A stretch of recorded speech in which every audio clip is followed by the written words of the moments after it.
അതിൽ നിന്ന് വെള്ളാപ്പള്ളിയുടെ ചില വർഗീയ പ്രചരണങ്ങൾ മാത്രം ഒറ്റപ്പെടുത്തിയെടുത്തിട്ട് വെള്ളാപ്പള്ളിക്കെതിരെ നിലപാടെടുക്കുന്ന ആളാണ് നിലപാടിൻ്റെ രാജകുമാരൻ എന്നൊക്കെ പറയുന്നത് മൗഢ്യമാണ്. കാരണം ഇത് വെള്ളാപ്പള്ളി ഒറ്റയ്ക്കെടുക്കുന്ന ഒരു സമീപനമല്ല.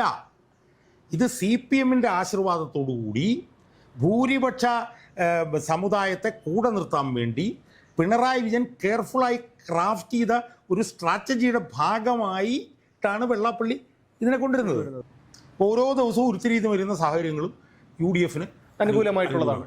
പക്ഷേ അതൊരു നൂൽപ്പാലത്തെക്കുള്ള ഒരു നടപ്പാണെന്ന് ഈ ഷാജിയെപ്പോലുള്ള ആളുകൾ മനസ്സിലാക്കണം എന്നാണ് എനിക്ക് പറയാനുള്ളത്. കാരണം UDF-ന് എത്ര അനുകൂലമായിട്ടുള്ളൊരു സാഹചര്യം ഇവിടെ ഉണ്ടായാലും ഇവിടെ ഒരു ഭൂരിപക്ഷ ന്യൂനപക്ഷ ധ്രുവീകരണം ഇവിടെ ഉണ്ടായാൽ ഇത് മുഴുവൻ പൊളിഞ്ഞു പോകും.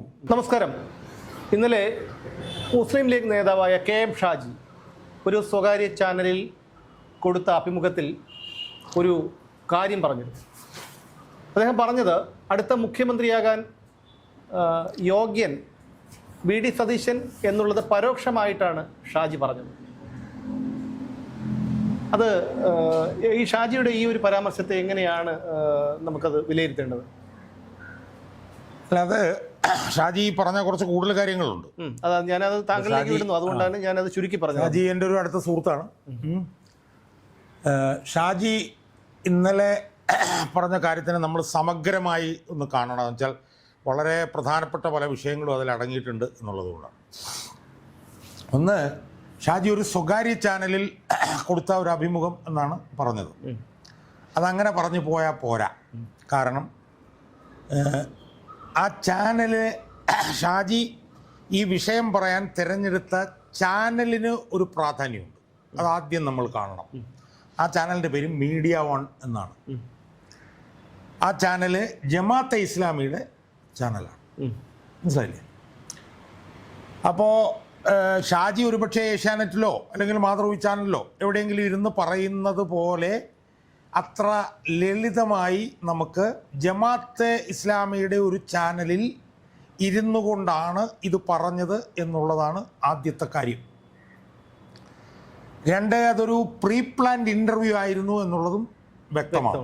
കാരണം അല്ലാതെ വന്ന് പത്രക്കാരെല്ലാം കൂടെ വന്ന് പ്രതികരണം ചോദിച്ചപ്പോൾ പറഞ്ഞല്ല. അത് ജമാഅത്തെ ഇസ്ലാമിയുടെ ചാനലിൽ നൗഷാദ് റാവുത്തർ എന്ന് പറഞ്ഞിട്ടുള്ള ആളുമായി ഇരുന്ന് നടത്തിയ ഒരു ദീർഘമായിട്ടുള്ള ഒരു പോഡ്കാസ്റ്റിൻ്റെ ഒരു ചെറിയ ഭാഗമാണ് നമ്മൾ കണ്ടത്. രണ്ടാമത്തെ പ്രധാനപ്പെട്ട പ്രശ്നം എന്ന് പറയുന്നത് ഷാജി പറഞ്ഞ കാര്യങ്ങളാണ്. ഷാജി പറഞ്ഞ കാര്യങ്ങളായിട്ട് ഞാൻ കണ്ടത് VD സതീശൻ നിലപാടുള്ള ഒരു നേതാവാണ്. VD സതീശൻ രാഹുൽ ഗാന്ധിയുടെ ഒരു മിനിയേച്ചറാണ്. അതാണ് അവിടെയാണ് ഒരു പ്രാധാന്യം വരുന്നത് എന്ന് പറഞ്ഞു. എന്ന് മാത്രമല്ല, തെരഞ്ഞെടുപ്പിന് മുമ്പും തെരഞ്ഞെടുപ്പിന് ശേഷവും മുസ്ലിം ലീഗിന് താല്പര്യമുള്ള ഒരു നേതാവാണ് VD സതീശൻ. മുസ്ലിം ലീഗിൻ്റെ പിന്തുണ VD സതീശനുണ്ട് എന്ന് പറയാതെ പറഞ്ഞു വെച്ചു. സാധാരണ മുസ്ലിം ലീഗ് അങ്ങനെ പറയാറില്ല. അത് മുസ്ലിം ലീഗിൻ്റെ കാര്യമല്ല, വേറെ പാടില്ല. പക്ഷേ അങ്ങനെ ഒരു കാര്യം അല്ലെങ്കിൽ പോലും മുസ്ലിം ലീഗിൻ്റെ നിലപാടുകൾക്കൊപ്പം നിൽക്കുന്നയാളാണ് VD സതീശനെന്നും മുസ്ലിം ലീഗിന് അനുകൂലമായി VD സതീശൻ എടുത്ത നിലപാടെന്നും അതുകൊണ്ട് തന്നെ മുസ്ലിം ലീഗിന് VD സതീശനെ പ്രതിപക്ഷ നേതാവ് മാത്രമായിട്ടല്ല മുഖ്യമന്ത്രിയായിട്ട് കണ്ടാൽ പോലും തെറ്റില്ല എന്നാണ് മുസ്ലിം ലീഗ് നേതാവായിട്ടുള്ള ഷാജി. ചുമ്മാ അങ്ങനെ പറഞ്ഞു പോയാൽ പറ്റില്ല. മുസ്ലിം ലീഗ് നേതാവായിട്ടുള്ള ഷാജി ജമാഅത്തെ ഇസ്ലാമിയുടെ ചാനലായിട്ടുള്ള മീഡിയ വണ്ണിൽ ഇരുന്നു കൊണ്ട് പറഞ്ഞത്. മനസ്സിലായി? അപ്പോൾ അതാണ് ആദ്യമായി നമ്മൾ അതിനെ അങ്ങനെ വേണം കാണാൻ. അതിനെ ഈ പറഞ്ഞ പോലെ വളരെ ഒരു ഇംഗ്ലീഷ് പറഞ്ഞ വളരെ ഹാംലെസ് ആയി കണ്ടാൽ പോരാ. അത് വളരെ സുസംഘടിതമായി ആസൂത്രിതമായി നടത്തിയിട്ടുള്ള ഒരിടപെടലാണ്. ഇനി നമ്മളതൊന്ന് വിശദമായിട്ട് നമ്മളൊന്നെടുത്ത് ഒന്ന് പരിശോധിച്ച് നോക്കണം. കാരണം കേരളം എന്ന് പറയുന്ന സംസ്ഥാനത്തിൻ്റെ ചില പ്രത്യേകതകൾ കൂടി നമ്മൾ ആദ്യം പരിശോധിക്കേണ്ടതുണ്ട് എന്ന് എനിക്ക് തോന്നുന്നു. കാരണം കേരളത്തിൽ മറ്റ് സംസ്ഥാനങ്ങളിൽ നിന്ന് വ്യത്യസ്തമായി 3 മതവിഭാഗങ്ങൾക്ക് വലിയ സ്വാധീനമുള്ളൊരു സംസ്ഥാനമാണ് കേരളം. അങ്ങനെയുള്ളൊരു സംസ്ഥാനം ഇന്ത്യയിൽ വേറെ ഇല്ല. കേരളം ഒഴിച്ചാൽ ബാക്കിയുള്ള മിക്കവാറും സംസ്ഥാനങ്ങളിലെല്ലാം ഒരു ഭൂരിപക്ഷ സമുദായം, ഒരു ന്യൂനപക്ഷ സമുദായം. അത് ഭൂരിപക്ഷ സമുദായം ഹിന്ദു, ന്യൂനപക്ഷ സമുദായം മുസ്ലിം. അങ്ങനെ ഒരു ഒരു ഒരു ഡൈക്കോട്ടമി, മനസ്സിലായോ, ആണ് മറ്റ് സംസ്ഥാനങ്ങളിലെല്ലാം ഉള്ളതെങ്കിൽ അതിൽ നിന്ന് വ്യത്യസ്തമായി കേരളത്തിൽ ഒരു 40-45% ഹിന്ദുക്കളും ഏതാണ്ട് 27-28% മുസ്ലിങ്ങളും ഏതാണ്ട് ഒരു 17-18% ക്രിസ്ത്യാനികളും. മനസ്സിലായില്ല? അപ്പം അതുകൊണ്ട് തന്നെ കേരളത്തിൽ രാഷ്ട്രീയ പാർട്ടികൾ എടുക്കുന്ന സമീപനത്തിൽ ഈ 3 മതവിഭാഗങ്ങളുടെയും താല്പര്യങ്ങൾ സംരക്ഷിക്കുന്ന ഇൻക്ലൂസീവായിട്ടുള്ളൊരു നിലപാടാണ് രാഷ്ട്രീയ പാർട്ടികളെല്ലാവരും എടുക്കേണ്ടത്. ഒരു മതേതര പക്ഷേ ഇത് 3നെ ഉൾക്കൊള്ളുന്നതായിരിക്കണം. അതല്ലാതെ അതിലേതെങ്കിലും ഒന്നിൻ്റെ താല്പര്യമാണ് കൂടുതൽ സംരക്ഷിക്കുന്നത് എന്ന് വന്നാൽ മറ്റുള്ള ഭാഗത്ത് ധ്രുവീകരണം നടക്കും, പോളറൈസേഷൻ നടക്കും. അതുകൊണ്ട് രാഷ്ട്രീയ പാർട്ടികളെ സംബന്ധിച്ചിടത്തോളം കേരളത്തിൽ അവരെടുക്കേണ്ട മതനിരപേക്ഷ നിലപാടിന് വളരെയധികം പ്രാധാന്യമുണ്ട്.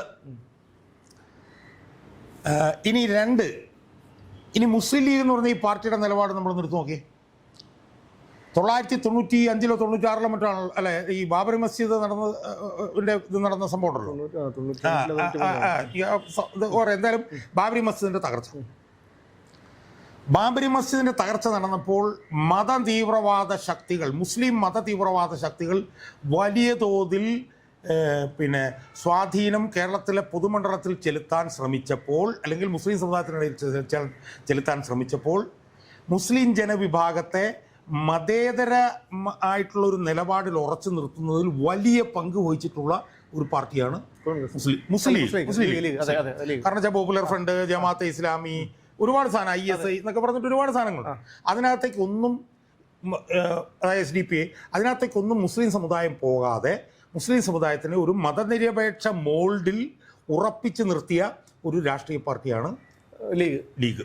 മനസ്സിലായി? ലീഗിനോട് രാഷ്ട്രീയമായിട്ട് പല കാര്യങ്ങളൊക്കെ നമുക്ക് അപ്രാത്യസം കൊണ്ട് ഒക്കെ നിലനിർത്താം. ഇപ്പോഴും ലീഗിൻ്റെ ഒരു പ്രത്യേകത എന്ന് പറഞ്ഞാൽ അതാണ്. അതായത് അതൊരു മുസ്ലിം ലീഗ് എന്ന് പറഞ്ഞിട്ട് ഒരു മുസ്ലിം നാമമാണ് ആ പാർട്ടിക്ക് ഉള്ളതെങ്കിലും ആ പാർട്ടിയുടെ ഒരു ക്രെഡൻഷ്യൽ എന്ന് പറഞ്ഞാൽ അടിസ്ഥാനപരമായി അവർ ഒരു സെക്കുലറിസ്റ്റിക് നിലപാട് നിലനിർത്തുന്ന ഒരു പാർട്ടിയാണ്. മനസ്സിലായി? ഇപ്പം കുഞ്ഞാലിക്കുട്ടിയായിട്ടൊക്കെ നമുക്ക് പല കാര്യങ്ങളൊക്കെ അഭിപ്രായ വ്യത്യാസം ഉണ്ടെങ്കിലും ഈ ഒരു കാര്യത്തിൽ വളരെ മാതൃകാപരമായിട്ടുള്ളൊരു നിലപാട് എപ്പോഴും നിലനിർത്തുന്ന എല്ലാ കാലത്തും നിലനിർത്തുന്ന ഒരു നേതാവാണ് കുഞ്ഞാലിക്കുട്ടി. എന്നാൽ കേരളത്തിൽ നിലനിൽക്കുന്നൊരു വലിയ നെറേറ്റീവ് ഉണ്ട്. ആ നെറേറ്റീവ് എന്താണെന്ന് ചോദിച്ചാൽ, നിരന്തരമായി അധികാരത്തിലിരിക്കുന്ന ഒരു പാർട്ടിയാണ് മുസ്ലിം ലീഗ് എന്നുള്ളത് കൊണ്ട് അവർ മതേതരത്വം കാര്യമൊക്കെ പറയുമെങ്കിലും പ്രയോഗത്തിൽ അവർ മുസ്ലിം ജനവിഭാഗത്തിൻ്റെ താല്പര്യ സംരക്ഷണം മാത്രമാണ് അവരുടെ ലക്ഷ്യം എന്ന ഒരു വലിയ നെറേറ്റീവ് കേരളത്തിൽ ശക്തമായി നിലനിൽക്കുന്നുണ്ട്. അത് നമുക്ക് പൂർണ്ണമായി തള്ളിക്കളയാൻ പറ്റില്ലെന്നുള്ള അഭിപ്രായം എനിക്കുണ്ടെങ്കിൽ പോലും അങ്ങനെ ഒരു നെറേറ്റീവ് നിലനിൽക്കുന്നുണ്ട്. അപ്പം അതായത് നമ്മുടെ വാർഷിക പദ്ധതിയിടങ്ങളിൽ 60-65% മുസ്ലിങ്ങളും ക്രിസ്ത്യാനികളും കൂടെ കൊണ്ടുപോകുന്നു എന്നൊക്കെ പറഞ്ഞിട്ട് അത് യഥാർത്ഥത്തിൽ ആ നെറേറ്റീവിൻ്റെ പുറകിലുള്ളത് അടിസ്ഥാനപരമായി RSS, BJP ഇതുപോലുള്ള സാധനങ്ങളാണ്. കാരണം അവരുടെ വളർച്ചയ്ക്ക് ഏറ്റവും കൂടുതൽ അവർക്ക് ഗുണമുണ്ടാകുന്നൊരു നെറേറ്റീവ് ഇതാണല്ലോ. ആ നെറേറ്റീവ് ശക്തമായി സമൂഹത്തിൽ എടുത്ത് അടുത്ത കാലത്തായി ഉന്നയിച്ചുകൊണ്ടിരിക്കുന്ന ഒരാളാണ് സിമൻ വെള്ളാപ്പള്ളി നടേശൻ. നമ്മളവിടെ കണ്ടൊരു പ്രധാനപ്പെട്ട കാര്യം, വെള്ളാപ്പള്ളി നടേശൻ അത് നിരന്തരമായി ഉന്നയിക്കുന്നുണ്ടെങ്കിൽ പോലും അതിൻ്റെ പുറകിൽ പിണറായി വിജയൻ്റെ ആശീർവാദം ഉണ്ടെന്നുള്ളത് നമ്മൾ കാണണം. മനസ്സിലായോ? അതുകൊണ്ട് യഥാർത്ഥത്തിൽ ഈ നെറേറ്റീവിനെ എതിർക്കുമ്പോൾ വെള്ളാപ്പള്ളിയെ അല്ല എതിർക്കേണ്ടത്. വെള്ളാപ്പള്ളിയെ കൊണ്ട് ഇത് പറയുന്ന പിണറായി വിജയനെയാണ് നമ്മൾ. വെള്ളാപ്പള്ളി വെറും ഒരു ഉപകരണമായി ഒരു കോടാലിക്കൈ മാത്രമേ. മനസ്സിലായി? ഇപ്പം നമ്മളെ കഴിഞ്ഞ ദിവസം ചർച്ചയിൽ പറഞ്ഞു, PS അച്യുതാനന്ദനായിരുന്നെങ്കിൽ വെള്ളാപ്പള്ളി ഇത് പറയത്തില്ലായിരുന്നു. വെള്ളാപ്പള്ളിയെ കൊണ്ട് ഇത് പറയിപ്പിക്കുന്നതാണ്. വെള്ളാപ്പള്ളി പറയുന്നത് മാത്രമല്ല, AK ബാലൻ പറഞ്ഞു. മുസ്ലിം ലീഗ് അധികാരത്തിൽ വന്നാൽ ആഭ്യന്തരം ജമാഅത്തെ ഇസ്ലാമിയുടെ കാര്യത്തിലായിരിക്കും ഒന്നിലധികം മാറാടുകൾ ഉണ്ടാവും. അപ്പൊ ഇതിനെല്ലാം കൂടെ നമ്മൾ ചേർത്ത് വായിക്കുമ്പോൾ അതിൽ നിന്ന് വെള്ളാപ്പള്ളിയുടെ ചില വർഗീയ പ്രചരണങ്ങൾ മാത്രം ഒറ്റപ്പെടുത്തിയെടുത്തിട്ട് വെള്ളാപ്പള്ളിക്കെതിരെ നിലപാടെടുക്കുന്ന ആളാണ് നിലപാടിൻ്റെ രാജകുമാരൻ എന്നൊക്കെ പറയുന്നത് മൗഢ്യമാണ്. കാരണം ഇത് വെള്ളാപ്പള്ളി ഒറ്റയ്ക്കെടുക്കുന്ന ഒരു സമീപനമല്ല. ഇത് CPMൻ്റെ ആശീർവാദത്തോടുകൂടി ഭൂരിപക്ഷ സമുദായത്തെ കൂടെ നിർത്താൻ വേണ്ടി പിണറായി വിജയൻ കെയർഫുള്ളായി ക്രാഫ്റ്റ് ചെയ്ത ഒരു സ്ട്രാറ്റജിയുടെ ഭാഗമായിട്ടാണ് വെള്ളാപ്പള്ളി ഇതിനെ കൊണ്ടുവരുന്നത്. മനസ്സിലായി? നമ്മൾ ഈ സമീപനങ്ങളെല്ലാം സമഗ്രമായിട്ട് കാണണം. നമ്മൾ വെള്ളാപ്പള്ളിയുടെയും AK ബാലൻ്റെയും സജി ചെറിയാൻ്റെയും ഒക്കെ സമീപനങ്ങളെ ചേർത്ത് വെച്ച് വേണം നമ്മൾ അതിനോടൊരു. എന്നാൽ ഇവിടെ സതീശൻ ചെയ്യുന്നത് എന്താ? സതീശൻ ഇതൊന്നും പറയാതെ വെള്ളാപ്പള്ളിക്കിട്ട് അടിക്കുന്നു. ഇപ്പോൾ വെള്ളാപ്പള്ളിയെ സംബന്ധിച്ച് എൻ്റെ നിലപാട് ഞാൻ വളരെ വ്യക്തമായി പറഞ്ഞിട്ടുള്ളതാണ്. അയാൾ പറഞ്ഞ പോലെ അങ്ങേയറ്റം വർഗീയതയുടെ ആശാനാണ്. അത് നമുക്ക് എല്ലാവർക്കും അറിയാം. മകനെ അപ്പുറത്ത് BJP നിർത്തിയിരിക്കുന്നു, ഇതൊക്കെ ഉണ്ട്. പക്ഷേ സതീശൻ ചെയ്തു വെക്കുന്നൊരു വലിയ അപകടം എന്താ, അല്ലെങ്കിൽ സതീശൻ ചെയ്തു വെച്ചൊരു അപകടം എന്താ, അത് KM ഷാജിയെപ്പോലുള്ളവരും മനസ്സിലാക്കണം എന്നാണ് എനിക്ക് സൂചിക്കുന്നത്. ഞാൻ എല്ലാത്തേക്ക് കുറച്ച് കഴിയുമ്പോഴത്തേക്ക് വരാം. ഇയാൾ എന്ത് ചെയ്തു? അപ്പം നമുക്കറിയാം, ഇലക്ഷന് മുമ്പ് വെള്ളാപ്പള്ളിയെ പിന്നെ പിണറായി വിജയൻ കാറെ കയറ്റിയ സംഭവമൊക്കെ വലിയ വിഷയമായിരുന്നു. പക്ഷെ നമ്മൾ അവിടെയും കാണേണ്ട ഒരു കാര്യം എന്താ? വെള്ളാപ്പള്ളി നടേശനെ പിണറായി വിജയൻ കാറെ കയറ്റി എന്നുള്ളതല്ല പ്രസക്തം. സിംബോളിക്കായി അയാൾ കാറെ കയറ്റിക്കൊണ്ടുപോയി. പക്ഷേ അത് സൂചിപ്പിച്ചത് എന്താ? അത് സൂചിപ്പിച്ചത് വെള്ളാപ്പള്ളി മുന്നോട്ട് കൊണ്ടുപോകുന്ന ഭൂരിപക്ഷ വർഗീയ സമീപനത്തെ പിണറായി വിജയൻ്റെ ഫുൾ പിന്തുണ അതിനുണ്ട് എന്നുള്ളതിൻ്റെ ഒരു സിംബോളിക് സംഭവമാണ് ആ കാറ്. മനസ്സിലായി? അതുകൊണ്ട് ഈ കാറെ കയറ്റിയ സാധനം നമ്മൾ കൂടുതൽ എടുത്തിട്ട് അടിക്കുന്നതിൽ അർത്ഥമില്ല. മനസ്സിലായി? സതീശന് തെറ്റിപ്പോയത് എവിടെയാണ്? സതീശന് ഈ കാറെ കയറ്റുന്ന സംഭവം കൂടുതൽ പറഞ്ഞു. അതിനകത്ത് വെള്ളാപ്പള്ളി പറഞ്ഞു, ഞാൻ ഇവനൊക്കെ കാറെ കയറുന്നതിന് മുമ്പ് ഞാൻ കാറ് കണ്ടിട്ടുള്ളവനാണ് എന്ന് വെള്ളാപ്പള്ളി പറഞ്ഞു. പിന്നെ സുകുമാരൻ നായർ പറഞ്ഞു. പിന്നെ അതിൻ്റെ പേരിലാണ് പിന്നെ കുറച്ച് ദിവസം വാഗ്വാദങ്ങൾ. അപ്പോൾ അവിടെ സതീശൻ അറിഞ്ഞോ അറിയാതെയോ, പൂർണ്ണമായി അറിയാതെയാണെന്നുള്ള അഭിപ്രായം എനിക്കില്ല, കുറച്ച് അറിഞ്ഞുകൊണ്ടായിരിക്കും എനിക്ക് തോന്നുന്നത്. എന്താണ്, എവിടെയാണ് സതീശന് പാളിയത്? സതീശൻ സുന്നി എന്ന് പറഞ്ഞൊരു മതസംഘടനയുടെ യോഗത്തിൽ വെച്ച് കാന്തപുരം അബൂബക്കർ മുസ്ലിയാർ അല്ലേ ഇരിക്കുന്ന അവരുടെ തിരുവനന്തപുരത്തൊരു വലിയ യോഗം. ആ യോഗത്തിൽ സുന്നികളാണ് ആയിരക്കണക്കിന് വന്ന് തലക്കെട്ടുകാർ സുന്നികളാണ് അതിനകത്ത് വന്നിരിക്കുന്നത്. ആ മതപരമായിട്ടുള്ള ആ ചടങ്ങിൽ അതിലെല്ലാ രാഷ്ട്രീയ പാർട്ടിക്കാരും വിളിച്ചിരുന്നു. പിണറായി വിജയൻ, സതീശൻ, ഇവരെല്ലാവരും ഉണ്ട്. അവിടെ വെച്ച് ആ മതസംഘടനയുടെ ചടങ്ങിൽ വെച്ച് അതിനിശ്ചിതമായി വെള്ളാപ്പള്ളിയെ അയാൾ വിമർശിച്ചു. അതെ, വെള്ളാപ്പള്ളിയെ കാറെ കെട്ടിക്കൊണ്ടുപോയി മറ്റേ മറിച്ച് അതെന്നൊക്കെ പറഞ്ഞ് വിമർശിച്ചു.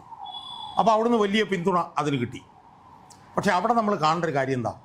അവിടെ സതീശൻ പറഞ്ഞ കാര്യത്തെയും പിണറായി പറഞ്ഞ കാര്യത്തെയും അവരുടെ മതനേതാവായിട്ടുള്ള കാന്തപുരം അബൂബക്കർ മുസ്ലിയാർ അതാണ് അയാളുടെ ഒരു മതേതര നിലപാട്. മനസ്സിലായോ? അയാൾ പോലും എന്നെ തള്ളിപ്പറഞ്ഞു. പക്ഷെ സതീശൻ അവിടെ അത് പറഞ്ഞതിൻ്റെ പ്രത്യാഘാതം എന്താ ഉണ്ട്? അതിന് അനുരണനങ്ങൾ, അതിൻ്റെ റിവർബറേഷൻസ് എവിടെ ഉണ്ടായി? മുസ്ലിം സമുദായത്തിൻ്റെ ഇടയിൽ ഭയങ്കരമായിട്ടുള്ളൊരു സാധനം ഉണ്ടാക്കി. എന്ന് പറഞ്ഞാൽ സതീശൻ വന്നിട്ട് പിന്നെ വെള്ളാപ്പള്ളിക്കെതിരെ പറഞ്ഞു. അപ്പം അതിൽ നിന്നാണ് സതീശൻ നിലപാടുകളുടെ രാജകുമാരനാണ് എന്നുള്ള നിലയിലേക്ക് ഷാജി കൊണ്ടുവന്നത്, ചെന്നെത്തുന്നത്. പക്ഷേ സതീശൻ യഥാർത്ഥത്തിൽ എടുക്കേണ്ട നിലപാട് എന്തായിരുന്നു? സതീശൻ എടുക്കേണ്ട നിലപാട് പിന്നെ വെള്ളാപ്പള്ളി ഒരു കോടാലിക്കൈയാണ്. വെള്ളാപ്പള്ളി പറഞ്ഞത്, AK ബാലൻ പറഞ്ഞത്, സജി ചെറിയാൻ പറഞ്ഞത്, ഇതെല്ലാം പിണറായി വിജയൻ്റെ തന്ത്രമാണെന്ന് പറഞ്ഞൊരു നിലപാടെടുക്കുന്നതിന് പകരം സതീശൻ, ഞാൻ വിശ്വസിക്കുന്നത് മനഃപൂർവ്വമാണെന്ന് വിശ്വസിക്കുന്നു, ഈ മതപരമായിട്ടുള്ള ഈ യോഗത്തിൽ ചെന്ന് ഇത് പറഞ്ഞതാണ് ഏറ്റവും വലിയ വിഷയമായത്. അതിൻ്റെ അനുരണനം പിന്നെ എങ്ങനെയാണ് സംഭവിച്ചത്? അതിനെ തുടർന്ന് വെള്ളാപ്പള്ളി നടേശൻ വീണ്ടും രൂക്ഷമായിട്ടുള്ള അഭിപ്രായമായിട്ട് രംഗത്ത് വന്നു. അത് പിന്നീടൊരു നായർ ഈഴവ ഐക്യം, അത് നടക്കാനുള്ള സാധ്യത ഒന്നും ഇല്ല. നടന്നാൽ തന്നെ ഈ അധിക നാൾ അതിന് ആയുസില്ല. അല്ല, അത് നടക്കാനുള്ള സാധ്യത ഇല്ലെങ്കിൽ പോലും നായരും ഈഴവനും കൂടെ ചേരുന്നെന്നും പറഞ്ഞിട്ടുള്ള സാധനത്തിലേക്കൊക്കെ അത് ചെന്നെത്തിപ്പെട്ടതും സതീശൻ്റെ ഈ അനാവശ്യമായിട്ടുള്ള ഇടപെടലിലൂടെയാണ്. അതെ. അതിൻ്റെ ഒരു ഒരു ഒരു ഒരു മതപരമായിട്ടുള്ള ഒരു റിഫ്ലക്ഷൻ പ്രതിഫലനമായിട്ട് വേണം മുസ്ലിം ലീഗ് നേതാവായിട്ടുള്ള KM ഷാജി പലപ്പോഴും പരസ്യമായി തന്നെ മുസ്ലിം മതവിഭാഗത്തിന് വേണ്ടിയിട്ട് നിലപാടെടുക്കുന്ന ഷാജി ജമാഅത്തെ ഇസ്ലാമിയുടെ ചാനലിലിരുന്ന് നിഷാദ് റാവുത്തറുമായി ഒരു അഭിമുഖം നടത്തുകയും അവിടെ സതീശനെ അവരുടെ ഭാവിയിലെ നേതാവാക്കി ഉയർത്തിക്കാണിക്കുകയും ചെയ്യും. ഇതിൻ്റെ ഒരു പ്രശ്നം എന്താ? ഇതിൻ്റെ ഒരു പ്രശ്നം എന്ന് പറയുന്നത് ഇത് മുസ്ലിം ജനസാമാന്യത്തിൽ കുറേ ആളുകളുടെ ഇടയിൽ സതീശൻ്റെ ഈ നിലപാട് ഒരു സ്വാധീനം ഉണ്ടാക്കിയിട്ടുണ്ട്. പക്ഷേ അതിൻ്റെ നെറ്റ് റിസൾട്ട് എന്ന് പറഞ്ഞാൽ എന്താ? നെറ്റ് റിസൾട്ട് എന്ന് പറയുന്നത് ആ സ്വാധീനം ഉണ്ടാക്കിയതും ആ സ്വാധീനം ഉണ്ടാക്കാൻ വേണ്ടി ഇയാൾ നടത്തിയ പ്രസ്താവനയും ഇയാൾ മുസ്ലിം ലീഗിൻ്റെ പിന്തുണയുള്ള സ്ഥാനാർത്ഥിയാണെന്നും മുസ്ലിം ലീഗിൻ്റെ പിന്തുണയുള്ള ഇയാൾ മുഖ്യമന്ത്രിയാവണമെന്നുള്ള മുസ്ലിം ലീഗ് നേതാവ് ഷാജിയുടെ ജമാഅത്തെ ഇസ്ലാമി ചാനലിലിരുന്നുള്ള പ്രതികരണം ഭൂരിപക്ഷ സമുദായത്തിൻ്റെ ഇടയിൽ ഒരു പോളറൈസേഷന് വഴിവെക്കും. അതുകൊണ്ടാണ് ഞാൻ പറയുന്നത്. ഷാജി ഒരു ഉദാഹരണം കൂടി പറഞ്ഞു. അതായത് കർണാടകയിൽ തെരഞ്ഞെടുപ്പിന് മുമ്പ് ഇത്തരത്തിലൊരു സംഘപരിവാറിനെതിരെ ഉൾപ്പെടെ വളരെ രൂക്ഷമായിട്ടൊരു നിലപാട് കോൺഗ്രസ് സ്വീകരിച്ചിരുന്നു. അതിന്റെ പ്രതിഫലനമാണ് അവിടെ ഒരു വിജയം ഉണ്ടായെന്നൊക്കെ പറഞ്ഞു വെക്കുന്നുണ്ട്. അല്ല, അവിടെ എന്ന് പറഞ്ഞു കഴിഞ്ഞാൽ അവിടെ ഇവിടെ നിന്ന് വ്യത്യസ്തമാണ് ചിത്രം. അല്ല ഒരു തെറ്റിദ്ധാരണ, കാരണം ഇവിടെ തെറ്റിദ്ധാരണ ഉണ്ടാക്കാം ഈ ഒരു പരാമർശം. അതെ. അപ്പോ ഇത് ഭൂരിപക്ഷ സമുദായങ്ങളുടെ ഇടയിൽ ഒരു പോളറൈസേഷൻ. കാരണം എന്താ? ഇവിടെ UDF എപ്പോൾ അധികാരത്തിൽ വന്നു കഴിഞ്ഞാലും ഭരണം നിയന്ത്രിക്കുന്നത് മുസ്ലിം ലീഗ് ആണെന്നുള്ളൊരു നെറേറ്റീവ് ഇവിടെ കിടപ്പുണ്ട്. അത് കുറേ ആളുകൾ വിശ്വസിക്കുന്നുമുണ്ട്. അതിന് ഉമ്മൻചാണ്ടി ഒക്കെ വിമർശന വിധേയനാവുന്നുണ്ട്. ഉമ്മൻചാണ്ടിയുടെ സമയത്ത് 5ാം മന്ത്രി എന്നൊക്കെ പറഞ്ഞ് വന്നത് ഓർമ്മയില്ലേ? അപ്പം അങ്ങനെ ഒരു നെറേറ്റീവ് അവിടെ കിടക്കുമ്പോൾ ഒരു കാരണവുമില്ലാതെ ഒരാവശ്യവുമില്ലാതെ മുസ്ലിം ലീഗ് നേതാവായിട്ടുള്ള KM ഷാജി വന്ന് സതീശനെ തങ്ങളുടെ സ്ഥാനാർത്ഥിയായി അടയാളപ്പെടുത്തുമ്പോൾ അത് UDFന്റെ സാധ്യതകളെ എങ്ങനെ ബാധിക്കും എന്ന് ചിന്തിക്കേണ്ടിയിരുന്നില്ലേ KM ഷാജി? നമ്മൾ മനസ്സിലാക്കേണ്ടത്. പക്ഷേ അങ്ങനെ ബാധിക്കുന്നത് ചിന്തിക്കുന്നതിന് പകരം എനിക്ക് തോന്നുന്നത് ഇത് സതീശനും കൂടി അറിഞ്ഞുകൊണ്ടുള്ള ഒരു അഭിപ്രായ പ്രകടനമായിട്ട് ഞാൻ അതിനെ കാണുന്നുള്ളൂ. അല്ല, ഞാൻ പറയുന്നത് അതിനകത്ത് യാതൊരു സംശയമില്ലല്ലോ. കാരണം എന്താ? അത് സത്യം പറഞ്ഞാൽ സതീശൻ അത് നിഷേധിക്കണമായിരുന്നു. സതീശനൊന്നും മിണ്ടിയിട്ടില്ല, ഈ നിമിഷം വരെ മിണ്ടിയിട്ടില്ല. അതെ. അപ്പോൾ പ്രശ്നം എന്താ? അപ്പോൾ പ്രശ്നം എന്ന് പറഞ്ഞു കഴിഞ്ഞാൽ UDF വന്നാൽ മുസ്ലിം ലീഗ് നിയന്ത്രിക്കും എന്നുള്ളൊരു നെറേറ്റീവിന് വളരെയധികം ശക്തി പകരുന്ന ഒരു പ്രസ്താവനയായിട്ട് ഇത് മലപ്പുറം ജില്ലയിലൊക്കെ ചിലപ്പം സതീശന് കുറച്ച് കൂടുതൽ അംഗീകാരം ഉണ്ടാക്കി കൊടുത്തേക്കാം. പക്ഷേ കേരളത്തിലെ 10 ജില്ലകൾ ഈ ഭൂരിപക്ഷമുള്ള ജില്ലകളാണെന്ന് നമ്മൾ കാണണം. UDFനെ സംബന്ധിച്ചിടത്തോളം മലബാറിലോ അല്ലെങ്കിൽ മലപ്പുറം ഉൾപ്പെടെയുള്ള 2-3 ജില്ലകളിലെ ഭൂരിപക്ഷം കൊണ്ട് അധികാരത്തിൽ കയറാൻ പറ്റില്ല. 140 സീറ്റുകളിൽ മുസ്ലിം ലീഗ് മത്സരിക്കുന്ന 27 സീറ്റിലാണ്. ആ 27 സീറ്റും ചിലപ്പം ജയിച്ചെന്നിരിക്കാം. ഒരു സതീശന്റെ ഒരു മണ്ടൻ ചിന്താഗതി ആയിരിക്കാം എന്ന് എനിക്ക് തോന്നുന്നു. കാരണം സതീശൻ അറിയാതെ ഇത് നടക്കില്ലെന്ന് ഞാൻ വിശ്വസിക്കുന്നു. അതോടൊപ്പം തന്നെ ന്യൂനപക്ഷത്തെ ഇടതുപക്ഷം അകറ്റി എന്നുള്ളൊരു തോന്നൽ ഇപ്പോൾ ഒരു അങ്ങനെ ഒരു അതുകൊണ്ട് അതിനെ മുതലാക്കി ന്യൂനപക്ഷത്തെ കയ്യിലെടുക്കാം എന്നുള്ളൊരു ധാരണയായിരിക്കാം. പക്ഷേ ഇത് പ്രശ്നം എന്താണ്? പ്രശ്നം ഈ ഭൂരിപക്ഷ സമുദായങ്ങളിൽ നിന്നുള്ള വലിയ ശതമാനം വോട്ടും കൂടെ മേടിച്ചുകൊണ്ടേ UDFന് അധികാരത്തിൽ വരാൻ പറ്റുള്ളൂ. തീർച്ചയായിട്ടും. മനസ്സിലായില്ലേ? മുസ്ലിം ലീഗ് ഇപ്പോൾ 27 അവർക്ക് അവിടെ കിട്ടി എന്ന് പറഞ്ഞുകൊണ്ട് UDFന് അധികാരത്തിൽ വരാൻ പറ്റില്ല. UDFന് അധികാരത്തിൽ വരണമെന്നുണ്ടെങ്കിൽ കേരളത്തിലെ പ്രബലമായിട്ടുള്ള എല്ലാ മതവിഭാഗങ്ങളുടെയും പിന്തുണ അവർക്ക് ലഭിക്കണം. അപ്പോൾ എല്ലാ മതവിഭാഗങ്ങളുടെയും പിന്തുണ അവർക്ക് ലഭിക്കണമെന്നുണ്ടെങ്കിൽ എല്ലാ മതവിഭാഗങ്ങളെയും ഇൻക്ലൂസീവായി കാണുന്ന ഒരു മുന്നണിയാണ് UDF എന്നുള്ള തോന്നലാണ് UDFൻ്റെ നേതാക്കന്മാർ ഉണ്ടാക്കേണ്ടത്. അവിടെയാണ് മുസ്ലിം ലീഗിൻ്റെ ഔദ്യോഗിക നേതൃത്വവും KM ഷാജിയും തമ്മിലുള്ള ഒരു ഡിവൈഡിനെ കുറിച്ചിട്ട് ചർച്ച ചെയ്യാൻ ഞാൻ ആഗ്രഹിക്കുന്നു. കാരണം എന്താ? ഒന്ന്, മുസ്ലിം ലീഗ് ഒരിക്കലും കോൺഗ്രസിൻ്റെ മുഖ്യമന്ത്രി സ്ഥാനാർത്ഥി ആരായിരിക്കണം എന്നുള്ളത് സംബന്ധിച്ചിട്ട് അവർ പറയാറില്ല. അവർ ചിലപ്പോൾ സ്വകാര്യമായിട്ട് ചിലപ്പോൾ പോലും പറയും, പക്ഷെ പരസ്യമായിട്ട് അവർ പറയാറില്ല. പലപ്പോഴും കോൺഗ്രസിനകത്ത് പ്രശ്നങ്ങൾ ഉണ്ടാകുന്ന സമയത്ത് പോലും കുഞ്ഞാലിക്കുട്ടി, സാദിഖലി തങ്ങൾ പോലുള്ള ആളെടുത്ത് ചോദിക്കുമ്പോഴത്തേക്ക് ഞങ്ങൾ അത്തരം കാര്യങ്ങൾ ഇടപെടാറില്ല എന്നാണ് അവർ പറയാറ്. അവർക്ക് ചിലപ്പോൾ ഉള്ളിൽ അങ്ങനെ ഉണ്ടെങ്കിൽ പോലും അവരങ്ങനെ ഇടപെടാറില്ല. 2, മുസ്ലിം ലീഗിൻ്റെ ഔദ്യോഗിക നേതൃത്വം, അതിപ്പോൾ സാദിഖലി തങ്ങളായാലും കുഞ്ഞാലിക്കുട്ടി ആയാലും ഒക്കെ തന്നെ ഞാൻ നേരത്തെ പറഞ്ഞതുപോലെ ഈ 3 മതവിഭാഗങ്ങളെയും ഉൾക്കൊള്ളുന്ന ഒരു സമീപനമാണ് അവർ സ്വീകരിക്കുക. കാരണം അവർക്കറിയാം ഈ മുസ്ലിങ്ങളുടെ പിന്തുണ മാത്രം കൊണ്ട് അധികാരത്തിൽ കയറാൻ പറ്റില്ല എന്നുള്ളത് അവർക്കറിയാം. ഇപ്പം കുഞ്ഞാലിക്കുട്ടി കഴിഞ്ഞ ദിവസം മലയാള മനോരമ ചാനലുമായിട്ട് സംസാരിക്കുന്നത് ഞാൻ കണ്ടു. കുഞ്ഞാലിക്കുട്ടി പറഞ്ഞു, ഞങ്ങൾ ആവശ്യമില്ലാത്ത ഒരു വാദഗതിയും ഞങ്ങൾ UDF മുന്നിൽ ഉന്നയിക്കുന്നില്ല. ഞങ്ങൾക്ക് ഇപ്പം UDF അധികാരത്തിൽ വന്നാൽ ഉപമുഖ്യമന്ത്രി സ്ഥാനം ചോദിക്കും എന്നൊക്കെ പറഞ്ഞിട്ടുള്ള വലിയ ഇത് നടക്കുന്നുണ്ട്. അയാൾ പറഞ്ഞ് അങ്ങനത്തെ ആരും ചോദ്യമില്ല. അപ്പം അവരൊക്കെ തന്നെ സീസൺഡ് ആയിട്ടുള്ള ആ പൊളിറ്റീഷ്യൻസ് എടുക്കുന്നൊരു നിലപാടെന്ന് പറയുന്നത് എല്ലാ മതങ്ങളെയും ഉൾക്കൊള്ളുന്ന ഒരു സംവിധാനം UDF ആണ് എന്നുള്ള ഒരു അഭിപ്രായം ജനങ്ങളിലേക്ക് കൂടുതൽ എത്തിക്കാൻ വേണ്ടി മുസ്ലിം ലീഗിൻ്റെ ഉൾപ്പെടെയുള്ള മൊത്തം നേതാക്കന്മാർ അതിനുവേണ്ടി നിൽക്കുമ്പോൾ ഇയാൾ വന്നിട്ട് ഇങ്ങനെ പറയുന്നത് ഇത് യഥാർത്ഥത്തിൽ ആത്യന്തികമായി വലിയൊരു വർഗീയ ധ്രുവീകരണത്തിന് ഇടയാക്കുകയും തീവ്ര ഭൂരിപക്ഷ സംവിധാനങ്ങൾ പറയുന്ന നറേറ്റീവിലേക്ക് കേരള സമൂഹത്തെ കൊണ്ടുപോകാനുള്ള വലിയൊരു ഒരു ഒരു ഒരു ഒരു സാധനമാണ് ഇയാൾ ഇപ്പോൾ ഇട്ടുകൊടുത്തിരിക്കുന്നത്. അതെ, കാരണം ഇനിയിപ്പം CPM പറയാം, BJPക്ക് പറയാം, RSSന് പറയാം, കണ്ടോ മുസ്ലിം ലീഗിന് വേണ്ടപ്പെട്ട സ്ഥാനാർത്ഥിയാണ് ഇയാൾ. ആര് ഒരായുധമാക്കും. മനസ്സിലായോ?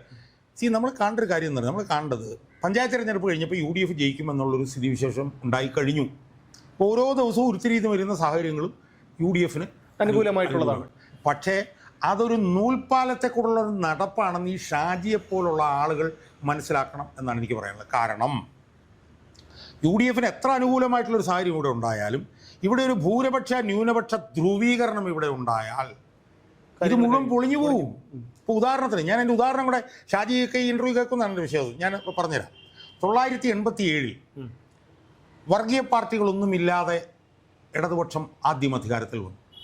ഒരു വർഗീയ പാർട്ടി ഇല്ലാതെ ഇടതുപക്ഷം അധികാരത്തിൽ വരുന്നത് 1987 അതിനെ നമ്മൾ വിപ്ലവപരമായിട്ടുള്ള തീരുമാനം, പുരോഗമനപരമായിട്ടുള്ള തീരുമാനം എന്നൊക്കെ നമ്മൾ പറയുമ്പോഴും ആ വർഗീയ പാർട്ടികളൊന്നും ഇല്ലാതെ അന്ന് ഇടതുപക്ഷം അധികാരത്തിൽ വരാനുള്ള ഏറ്റവും പ്രധാനപ്പെട്ട കാരണം എന്താണെന്നറിയുക? അടിത്തറയിൽ നടന്നൊരു ഹിന്ദു കൺസോൾട്ടേഷനാണ്. അടിത്തറയിൽ നടന്ന ഹിന്ദുക്കളുടെ ഇടയിലുള്ള ഒരു വലിയ ധ്രുവീകരണം അന്ന് CPMന് അനുകൂലമായി വന്നുകൊണ്ടാണ് അന്ന് 87 അധികാരത്തിൽ വരാൻ എന്ന് പറഞ്ഞതുപോലെ നാളെ ഇവിടെ ഒരു ഭൂരിപക്ഷ വർഗീയ ധ്രുവീകരണം വന്നാൽ ഈ UDFന്റെ ഒക്കെ കഥ കഴിയും, കത്തിപ്പോവും. ഷാജിയുടെ ഈ ഒരു പ്രസ്താവന ലീഗ് അറിയാതെ ആയിരിക്കണമല്ലോ. അപ്പോൾ അങ്ങനെ വരുമ്പോൾ ഇത് ഈ ഒരു പല ഭാഗത്തു നിന്നും സതീശൻ അനുകൂലമായി ഒരു അന്തർധാര പ്രവർത്തിക്കുന്നുണ്ടെന്നല്ലേ നമ്മൾ മനസ്സിലാക്കേണ്ടത്. അതായത് ഇതിനകത്തൊരു പ്രധാനപ്പെട്ട വിഷയം, ഷാജി പറഞ്ഞ ഈ കാര്യത്തോട് മുസ്ലിം ലീഗ് നേതൃത്വത്തിൻ്റെ നിലപാട് എന്ത് എന്നറിയേണ്ടി വരും. മുസ്ലിം ലീഗിൻ്റെ മൊത്തം നിലപാടും ഈ സതീശൻ ആണ് മുഖ്യമന്ത്രി സ്ഥാനാർത്ഥിയെന്നും സതീശൻ വെള്ളാപ്പള്ളിക്കെതിരെ എടുത്ത നിലപാടാണ് യഥാർത്ഥ നിലപാടെന്നും അതാണ് മുസ്ലിം സമുദായത്തിൻ്റെ നിലപാടെന്നുമുള്ള ഷാജിയുടെ അഭിപ്രായത്തിനോട് യോജിച്ച് നിൽക്കുകയാണോ കുഞ്ഞാലിക്കുട്ടിയും സാദിഖ് അലി തങ്ങളും എന്നൊക്കെ അവർ പറയേണ്ടി വരും. അവർ പറയാത്തിടത്തോളം അറിവോടുകൂടിയാണ് നമ്മൾ കരുതേണ്ടി വരും. മനസ്സിലായോ? കാരണം ഇതിനകത്തുള്ള ഒരു വലിയ അപകടം എന്ന് പറയുന്നത് ഇത് നടത്തിയിട്ടുള്ള ചാനലും അതിൻ്റെ ഉടമാവകാശമാണ്. ഇതിപ്പോൾ മാത്രമല്ല ഏഷ്യാനെറ്റിൽ വെച്ച് നടത്തിയിരുന്നെങ്കിൽ നമുക്ക് പ്രശ്നമില്ല. മീഡിയ ഫണ്ടിൽ തന്നെയാണ്. ജമാഅത്തെ ഇസ്ലാമിയുടെ ചാനലാണ് എന്ന് മാത്രമല്ല, ജമാഅത്തെ ഇസ്ലാമിയുടെ ചാനലിന് സതീശനോട് വലിയ താല്പര്യം വരുന്ന വേറൊരു കാര്യമുണ്ട്. നിലമ്പൂർ ഉപതെരഞ്ഞെടുപ്പിൻ്റെ സമയത്ത് ജമാഅത്തെ ഇസ്ലാമി മുസ്ലിം രാഷ്ട്രവാദം വിട്ടുവെന്ന് പരസ്യമായി പറഞ്ഞ ആളാണ് സതീശൻ. ജമാഅത്തെ ഇസ്ലാമിയെ പരസ്യമായി ന്യായീകരിച്ച ആളാണ് സതീശൻ. എന്ന് മാത്രമല്ല, ഷാജി ഈ പ്രസ്താവന മീഡിയ വണ്ണിൽ നടത്തി, അതെടുത്ത് മീഡിയ വൺ പ്രൊമോട്ട് ചെയ്യുമ്പോഴും മറ്റൊരു ചാനലുകളും അതിൻ്റെ പുറകെ പോയിട്ടില്ല എന്ന് നമ്മൾ കാണണം. അതുകൊണ്ട് UDFകാരും പ്രത്യേകിച്ച് മുസ്ലിം ലീഗുകാരും ഒക്കെ മനസ്സിലാക്കേണ്ട ഒരു കാര്യം, ഇവിടുത്തെ എല്ലാ മതവിഭാഗങ്ങളുടെയും പിന്തുണയോടുകൂടിയേ ഇവിടെ UDFന് വരാൻ പറ്റുള്ളൂ. UDF ഇപ്പോൾ മുൻതൂക്കത്തിലാണ് നിൽക്കുന്നത് എന്നുള്ളത് കൊണ്ട് ഇത് അടുത്ത തെരഞ്ഞെടുപ്പ് വരെ അങ്ങനെ നിലനിന്ന് പോകും എന്നൊന്നും UDF ധരിക്കരുത്.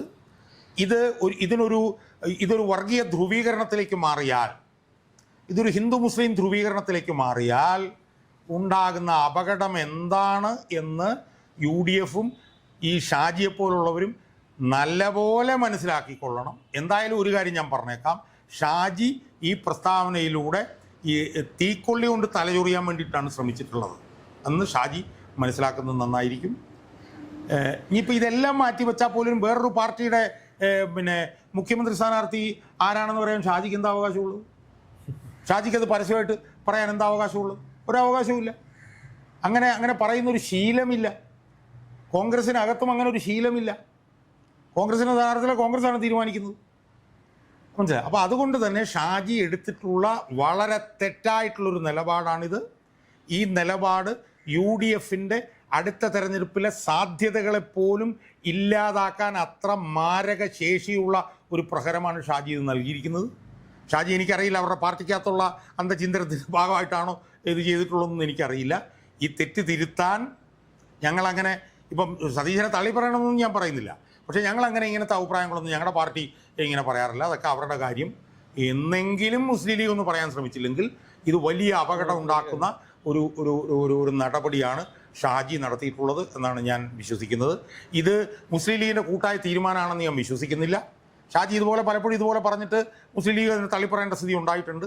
അപ്പോൾ അതുകൊണ്ട് ഇത് ഷാജിയുടെ ഒരു ഒറ്റയാൻ സമീപനമാവാനാണ് സാധ്യത. പക്ഷേ ഈ ഒറ്റയാൻ സമീപനം സതീശന് അനുകൂലമായിട്ട് എടുത്തിരിക്കുന്ന ഈ സമീപനം ഇത് ഈ പറഞ്ഞതുപോലെ വലിയ അപകടം ഉണ്ടാക്കാൻ സാധ്യതയുള്ള ഒരു തീരുമാനമാണെന്ന് ഷാജി തന്നെ എത്രയും പെട്ടെന്ന് തിരിച്ചറിയുന്നതായിരിക്കും ഷാജിക്കും മുസ്ലിം ലീഗിനും UDFനും നല്ലത് എന്ന് മാത്രമേ എനിക്ക് സൂചിപ്പിക്കാം. തീർച്ചയായും അതൊരു വ്യക്തമായ താല്പര്യത്തോടു കൂടി എന്തോ ഒരു ആസൂത്രിതമായ ഒരു പദ്ധതിയുടെ ഭാഗമായിട്ടാണ് ഷാജി ഒരു വെളിപ്പെടുത്തൽ അല്ലെങ്കിൽ ഈ ഒരു പരാമർശം നടത്തിയത് എന്ന് നമുക്ക് പറയേണ്ടി വരും. അതിൽ ആ ചർച്ച കാണുന്ന അല്ലെങ്കിൽ ഷാജിയുടെ പരാമർശം കാണുന്ന എല്ലാവർക്കും മനസ്സിലാകുന്നുണ്ട് അതിൽ PD സതീശൻ്റെ മനസ്സറിവില്ലാതെ ഇത്തരത്തിൽ ഒരു പരാമർശം ഷാജി നടത്തില്ല എന്ന്. കാരണം ഏകപക്ഷീയമായിട്ടാണ് ഷാജിയുടെ ആ ഒരു പരാമർശം. ശ്രീ ഷാജാൻ സാർ പറഞ്ഞതുപോലെ ഇത് മുസ്ലിം ലീഗെങ്കിലും ഇതിനെ തള്ളിപ്പറയാൻ തയ്യാറാകണം. കാരണം ഈ ഒരു തദ്ദേശ തെരഞ്ഞെടുപ്പിൽ ഇത്ര ഒരു ഉജ്ജ്വല വിജയം UDFനുണ്ടായത് ഒരിക്കലും പ്രതിപക്ഷ നേതാവിന്റെ മേന്മ കൊണ്ടല്ല, അത് പിണറായി വിജയനോടുള്ള ഭരണവിരുദ്ധ വികാരം കൊണ്ടാണെന്ന് ഇനിയെങ്കിലും മനസ്സിലാക്കണം. മാത്രമല്ല അത് ഏതെങ്കിലും ഒരു ജാതി മത വിഭാഗത്തിന്റെ പിന്തുണ മാത്രം കൊണ്ടല്ല, എല്ലാ ജാതി മതവും എല്ലാ മതത്തിലുള്ളവർക്കും ഈ ഒരു ഭരണവിരുദ്ധ വികാരം ഉണ്ടായിരുന്നു. അതാണ് ഈ തദ്ദേശ തെരഞ്ഞെടുപ്പിൽ പ്രതിഫലിച്ചത് എന്ന് കൂടി മനസ്സിലാക്കണം. അല്ലാതെ ഈ ഒരു ആദ്യം അധികാരം പിടിച്ചെടുക്കാൻ നോക്കുക, അതിനുശേഷം മാത്രം മുഖ്യമന്ത്രി സ്ഥാനാർത്ഥി ആരാണ്, മുഖ്യമന്ത്രി സ്ഥാനത്തേക്ക് ആര് വരണം എന്നുള്ള ചർച്ചകളൊക്കെ വരട്ടെ. കാരണം ഇത് കേരളത്തിലെ പൊതുസമൂഹത്തെ എല്ലാവരെയും സംബന്ധിക്കുന്ന ഒരു വിഷയമാണ്. അതുകൊണ്ട് തന്നെ ഒരു തിരുത്തിപ്പറച്ചിലിന് ഷാജിയോ അല്ലെങ്കിൽ ലീഗോ തയ്യാറാകണം എന്നാണ് നമുക്ക് പറയാനുള്ളത്.